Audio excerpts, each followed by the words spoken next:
Түсіпбаева елімізде болып жатқан жағдайларға әркез ой қосып, пікірін айтып отырады. Әнші бұл жолы жолдасы мен баласы жайлы айтты. Күйеуімен ажырасқанына кейде өкінетінін де жасырмады. Түсіпбаева ханым тіпті әріптестерінің қателігін бетіне басып шындыққа тура қарайды.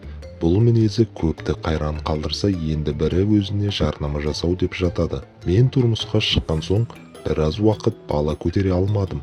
Ол уақытта ақша табу, жұмыс секілді материалдық қиындықтар маған оңай көрінетін. Маған балалы болудан қиын нәрсе болмады. Кейін балалы болып, балам 2-3 жасқа толғанда басқа мәселелер туындады. Күйеуіммен жиі ұрсатын болдық. Ол үйде отырады. Мен гастрольдік сапармен кетемін. Тойға кетемін. Оның бір айға ақшасын мен бір күнде табатын болған соң, ол жұмысын тоқтатты. Өнер адамының жұбайы болған қиын. Біз сол қиындықтан өте алмадық. Ол кезде балам әлі сөйлей алмайтын. Бірақ екі ортада жүретін. Не мені, не әкесін жақтарын білмейтін.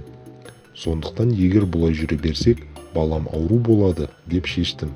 Балам үшін ажырастым, деді әнші. Айтуынша қазір күйеуімен ажырасқанына өкінетін кездері болады. Өкінбеймін деп айта алмаймын. Өкінемін. Өкінген кездерім болды. Ол да өкінді. Мен де өкіндім. Бірақ егер ажыраспасам, балам ауру болар еді. Балам үшін екіге айырылдық, деді Түсіпбаева.